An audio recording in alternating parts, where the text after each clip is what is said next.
दोस्तों नमस्कार, स्वागत है आपका हाइप क्लासेस में।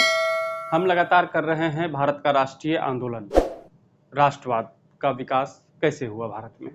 पिछले वीडियो में मैंने आपको समझाया था कि भारतीय राष्ट्रीय आंदोलन की क्या पृष्ठभूमि थी, किन किन परिस्थितियों में किन किन कारणों से यह प्रारंभ हुआ और राष्ट्रवाद का विकास हुआ देश में।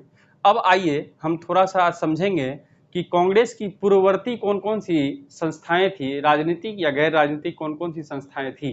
फिर इसके बाद हम समझेंगे कांग्रेस को, और फिर हम लोग समझेंगे धीरे धीरे किस तरह से जो है राष्ट्रीय आंदोलन का जो विस्तार है वह कांग्रेस के नेतृत्व में आगे होता है। तो आइए समझते हैं पूर्ववर्ती कौन कौन सी संस्थाएं थी जो कांग्रेस में बाद में बहुत सारी संस्थाएं मर्ज भी हो जाती है। तो सबसे पहला जो संस्था है वह है लैंड होल्डर्स सोसाइटी। तो लैंड होल्डर्स सोसाइटी जो है, इसको हिंदी में जमींदारी एसोसिएशन भी कहते हैं। तो जमींदारी एसोसिएशन जो इसकी स्थापना हुई थी 1838 ईस्वी में। आपसे जो सवाल पूछे जाएंगे वो मुख्य रूप से स्थापना का वर्ष, किसके द्वारा और कहाँ, ये महत्वपूर्ण है। तो 1838 ईस्वी में लैंड होल्डर सोसाइटी जमींदारी एसोसिएशन की स्थापना होती है। द्वारकानाथ टैगोर के द्वारा इसकी स्थापना होती है। और स्थापना होती कहाँ है? तो कलकत्ता में। 3 पॉइंट तो एकदम रट के रखना है आपको। किस स्थान पे स्थापना हुआ, किस वर्ष स्थापना हुआ, किसकी अध्यक्षता में या किसके द्वारा इसकी स्थापना होती है। तो लैंड होल्डर सोसाइटी या जमींदारी एसोसिएशन की स्थापना किसके द्वारा? द्वारकानाथ टैगोर के द्वारा कलकत्ता में, और 1838 ईस्वी में, 1838 में। यह महत्वपूर्ण बिंदु है। उसके बाद यह महत्वपूर्ण है, पहली राजनीतिक सभा थी जिसने संगठित राजनीतिक प्रयास प्रारंभ किए थे। तो पहली राजनीतिक संस्था जिसने कि राजनीतिक प्रयास संगठित रूप से प्रयास किया था, संगठित रूप से शुरू किया था। तो यह आपसे सवाल पूछा जाता है, पूछा गया है, पहले भी पूछा जाएगा आपसे कि कांग्रेस से पूर्व पहली कौन सी राजनीतिक सभा स्थापित हुई जिसने संगठित प्रयास किया। तो इसका उत्तर हो जाएगा लैंड होल्डर्स सोसाइटी जमींदारी एसोसिएशन। ठीक है। इसके प्रमुख नेता कौन थे? तो स्थापना तो जान ही रहे हैं आपके, द्वारकानाथ टैगोर ने किया था। उसके अलावे राधाकांत देव और प्रसन्न कुमार ठाकुर, यह भी इसके महत्वपूर्ण नेता थे। कई बार पूछ लिया जाता है, लेकिन मेन आपको संस्थापक का नाम याद रखना है, द्वारकानाथ टैगोर। चूंकि इसमें अधिकांश जो मेंबर थे वह जमींदार थे, इसीलिए इसका नाम भी देखिए क्या है, जमींदारी एसोसिएशन है। अब देखिए दूसरा महत्वपूर्ण संस्था जो कांग्रेस से पूर्व, कांग्रेस की स्थापना कब होती है? 1885 ईस्वी में। उससे पूर्व की ये संस्थाएं हैं। तो 1885 से पूर्व की संस्थाएं हैं। दूसरा है Bengal British India Society. Bengal British India Society, इसकी स्थापना होती है कब? 1843 ईस्वी में इसकी स्थापना होती है, 43 में। और किसके द्वारा होती है? तो एक अंग्रेज के द्वारा होती है जिसका नाम है जॉर्ज थॉमसन। जॉर्ज थॉमसन के द्वारा इसकी स्थापना होती है, बंगाल ब्रिटिश इंडिया सोसाइटी, 1843। उद्देश्य लगभग यही है कि लोगों को जागरूक किया जाए, लोगों को संगठित किया जाए, राजनीतिक चेतना उत्पन्न की जाए लोगों में। उसके बाद तीसरी संगठन है ब्रिटिश इंडिया एसोसिएशन। जी हाँ, ब्रिटिश इंडिया एसोसिएशन बहुत महत्वपूर्ण संगठन है। यह जो है पूर्ववर्ती जो दोनों संस्थाएं हैं, लैंड होल्डर सोसाइटी और बंगाल ब्रिटिश इंडिया सोसाइटी, दोनों को मिलाकर इसको बनाया गया था, यानी कि दोनों को एकीकृत करके ब्रिटिश इंडिया एसोसिएशन बनाया गया।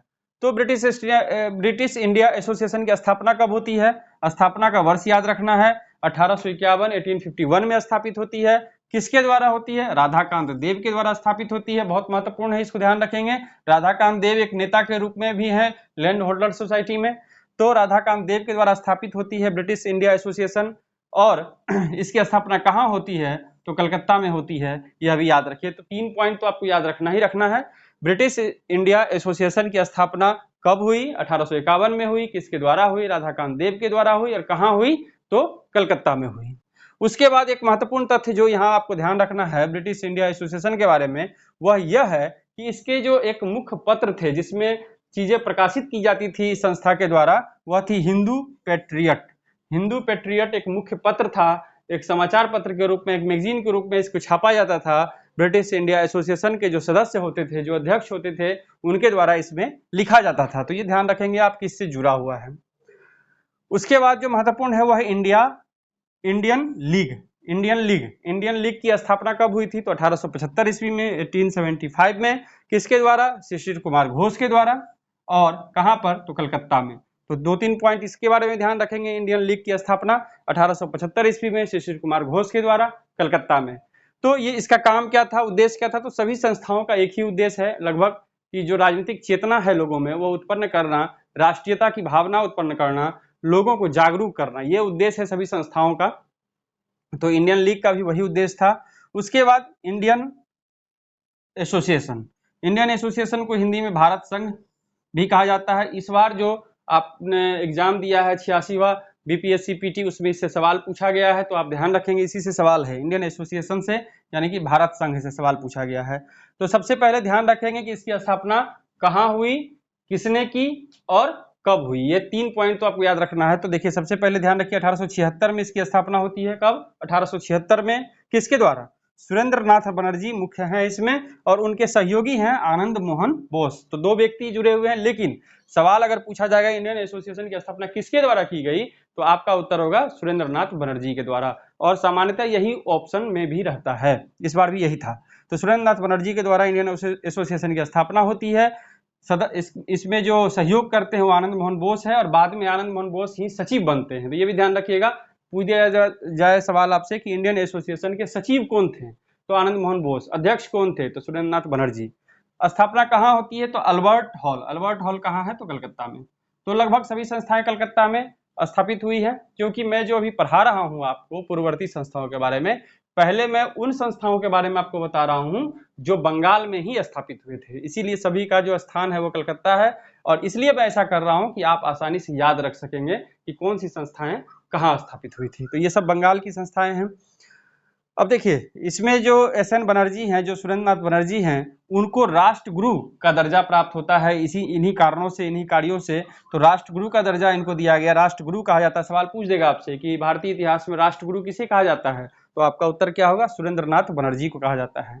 ठीक है, यह जो संस्था थी, यह पहली ऐसी संस्था थी अभी तक की जिसमें मध्यम और गरीब वर्ग के लोगों को भी सदस्यता दी गई थी। तो इंडियन एसोसिएशन या भारत संघ पहली ऐसी संस्था बनी भारत में जिसमें सामान्य वर्ग के जो लोग थे, जो गरीब वर्ग के लोग थे या मध्यम निम्न मध्यम वर्ग के लोग थे, वह भी सदस्य बन सके।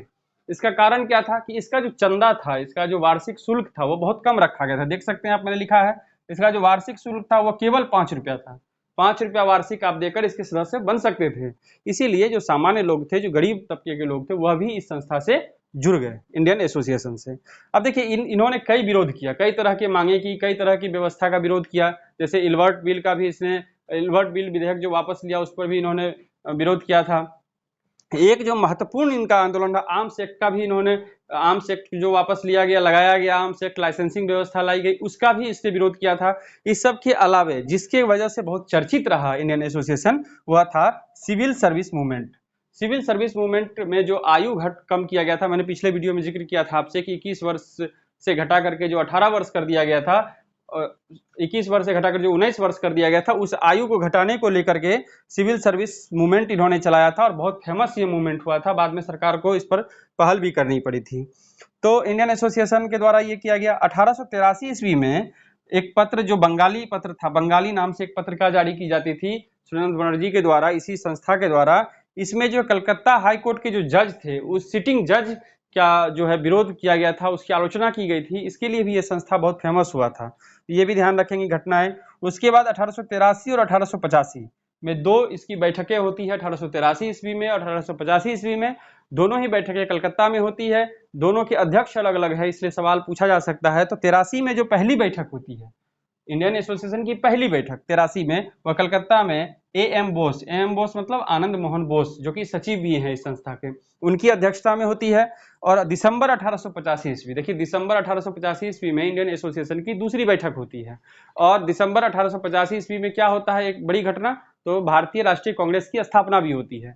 तो एक ही समय है, इसीलिए सुरेंद्र नाथ बनर्जी इंडियन कांग्रेस में उस समय नहीं थे, क्योंकि जिस समय उसकी स्थापना हो रही थी दिसंबर में मुंबई में, उसी समय इंडियन एसोसिएशन की दूसरी बैठक कलकत्ता में हो रही थी, और उसकी अध्यक्षता स्वयं कर रहे थे एस.एन. बनर्जी, सुरेंद्र नाथ बनर्जी।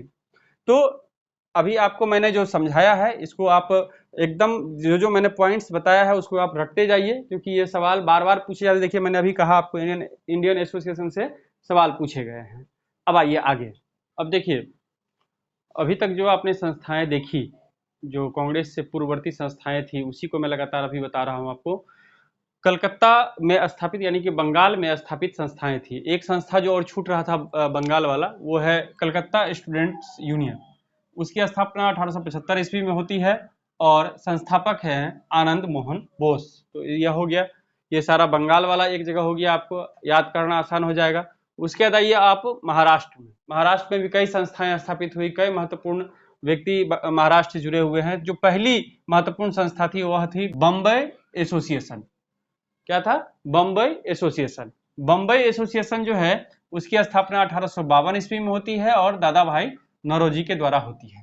दादा भाई नौरोजी एक बहुत महत्वपूर्ण ही उदारवादी नेता थे, जिसका आप देखेंगे कि कांग्रेस पर भी बहुत प्रभाव रहा और बाद तक क्रांतिकारियों का जब तक उदय नहीं हो जाता है तब तक सबसे महत्वपूर्ण नेता के रूप में यह सामने रहेंगे। तो बम्बई एसोसिएशन की स्थापना 1852 ईस्वी में होती है दादा भाई नौरोजी के द्वारा और इस संस्था ने भारतीयों के प्रतिनिधित्व की मांग की। बहुत महत्वपूर्ण मांग है, भारतीयों का प्रतिनिधित्व कहां पर? तो जो भी संस्थाएं ब्रिटिश गवर्नमेंट के द्वारा भारत के लिए बनाई जाती है, जिस भी तरह की व्यवस्था की जाती है उसमें भारतीयों का भी प्रतिनिधित्व होना चाहिए। इस तरह की मांग जो है बम्बई एसोसिएशन के द्वारा लगातार की गई। स्थापना 1852 दादा भाई नौरोजी के द्वारा। वहीं दूसरी महत्वपूर्ण संस्था महाराष्ट्र में बनी पूना सार्वजनिक सभा। पूना सार्वजनिक सभा की स्थापना कब होती है? 1867 ईस्वी में, 1867 ईस्वी में स्थापना होती है और इससे जुड़े हुए जो महत्वपूर्ण व्यक्ति हैं, एक एमजी रानाडे, महादेव गोविंद रानाडे और दूसरे गणेश वासुदेव जोशी। तो गणेश वासुदेव जोशी और एमजी रानाडे मिलकर 1867 ईस्वी में पूना सार्वजनिक सभा की स्थापना करते हैं। इसकी भी मांग वही है कि सभी संस्थाओं में भारत के प्रतिनिधि को शामिल किया जाए और 1875 ईस्वी में तो ब्रिटिश संसद में भारतीय प्रतिनिधित्व की यह मांग करते हैं कि ब्रिटिश संसद में भारतीयों को शामिल किया जाए। तो यह मांग पूना सार्वजनिक सभा का था। यह सवाल भी पूछा जा सकता है आपसे कि ब्रिटिश संसद में प्रतिनिधित्व की मांग कौन सी संस्था ने किया था? तो कांग्रेस से पूर्व पूना सार्वजनिक सभा ने ही किया था। उसके बाद आइए नेक्स्ट जो है वह है Bombay presidency association. Bombay presidency association की स्थापना कब होती है? 1885 ईस्वी में। यह कौन सा वर्ष है? तो कांग्रेस की स्थापना का वर्ष है, इसी वर्ष होता है और इसमें मुख्य जो भूमिका निभाते हैं वह है फिरोज शाह मेहता, बदरुद्दीन तैयब जी और केटी तेलंग। यह तीन महत्वपूर्ण व्यक्ति है। फिरोज शाह मेहता इसमें जो सबसे महत्वपूर्ण है। तो बम्बई प्रेसिडेंसी एसोसिएशन की स्थापना 1885 ईस्वी में इन तीन महत्वपूर्ण व्यक्तियों के द्वारा की जाती है। उसके बाद आइए मद्रास नेटिव एसोसिएशन। देखिए मद्रास नेटिव एसोसिएशन की स्थापना कब होती है? 1852 ईस्वी में होती है और किसके द्वारा होती है? तो गुजलू लक्ष्मी नरसू चेट्टी के द्वारा। गुजलू लक्ष्मी नरसू चेट्टी के द्वारा मद्रास नेटिव एसोसिएशन। अब आ जाइए अब दक्षिण भारत। ये दक्षिण भारत की संस्था है, मद्रास में इसकी स्थापना होती है और 1852 ईस्वी में होती है गुजलू लक्ष्मी नरसू चेट्टी के द्वारा। उद्देश्य क्या है? उद्देश्य सभी का एक है कि लोगों को राजनीतिक रूप से जागृत करना, राजनीतिक चेतना लोगों में लाना। मद्रास में ही मद्रास महाजन सभा की भी स्थापना होती है। स्थापना कब होती है? 1884 ईस्वी में होती है और किनके द्वारा होती है? तो एम वीर राघवाचारी, जी सुब्रमण्यम अय्यर और पी आनंद चार्लू। ये तीन महत्वपूर्ण उदारवादी नेता हैं। तीनों के सहयोग से मद्रास महाजन सभा की स्थापना 1884 में हो जाती है। उसके बाद आइए कुछ जो विदेश में स्थापित होने वाले संस्थान थे। उससे पहले एक बंगाल वाला छूट गया था, वो मैंने यहाँ लिखा है, बंग भाषा प्रकाशक सभा। इसकी स्थापना 1836 में ही होती है। इसको मुझे पहले ही बता देना चाहिए था लेकिन ये छूट गया था, फिर भी मैं यहाँ डाल रहा हूँ ताकि आप लिस्ट में शामिल कर लीजिए। तो बंग भाषा प्रकाशक सभा 1836 ईस्वी में राजा राम मोहन राय के सहयोग से कलकत्ता में स्थापित की जाती है। अब आइए विदेश में स्थापित होने वाले कुछ संस्थान हैं, जैसे London India society. London India society की स्थापना लंदन में किया जाता है, 1865 ईस्वी में किया जाता है और किसके द्वारा? तो दादा भाई नौरोजी के द्वारा इसकी स्थापना लंदन में होती है और वहां जाकर जो शोषणकारी नीतियां हैं ब्रिटिश गवर्नमेंट की, उसके खिलाफ यह संस्था काम करती है और लोगों को जागृत करती है, राजनीतिक रूप से लोगों को मजबूत करने का प्रयास करती है। उसके बाद ईस्ट इंडिया एसोसिएशन की स्थापना भी लंदन में ही की जाती है। किसके द्वारा? दादा भाई नौरोजी के द्वारा और कब? 1866 ईस्वी में। तो ये दो संस्था जो है, लंदन इंडिया सोसाइटी और ईस्ट इंडिया एसोसिएशन, दोनों बहुत महत्वपूर्ण है क्योंकि दोनों की स्थापना लंदन में, एक 1865 एक 1866 और संस्थापक एक ही हैं, दादा भाई नौरोजी। ईस्ट इंडिया एसोसिएशन के बारे में कहा जाता है कि कांग्रेस से पूर्व की यह पहली संस्था थी जिसने युवाओं को जागृत किया, युवाओं में राजनीतिक चेतना उत्पन्न किया था। तो बहुत महत्वपूर्ण हो जाता है आपके लिए। तो दोस्तों इस वीडियो में मैंने आपको कांग्रेस से पूर्व यानी कि 1885 से पूर्व स्थापित होने वाली जो भी राजनीतिक गैर राजनीतिक संस्थाएं थी उसके बारे में बताया और यह भी समझाया कि किस तरह से इन लोगों ने इन संस्थाओं के माध्यम से अलग अलग क्षेत्र में राजनीतिक चेतनाएं उत्पन्न की, लोगों को जागृत किया और इसी का परिणाम था कि 1885 ईस्वी में कांग्रेस जैसी एक राष्ट्रीय संस्था उभर कर आती है और राष्ट्रीय आंदोलन में नेतृत्व देती है और सन 1947 ईस्वी में इसका परिणाम सामने आता है, भारत एक आज़ाद राष्ट्र के रूप में स्थापित हो जाता है। तो देखते रहिए हाइप क्लासेस, वीडियोज को लाइक कीजिए, शेयर कीजिए और दोस्तों के साथ जरूर शेयर कीजिए। धन्यवाद।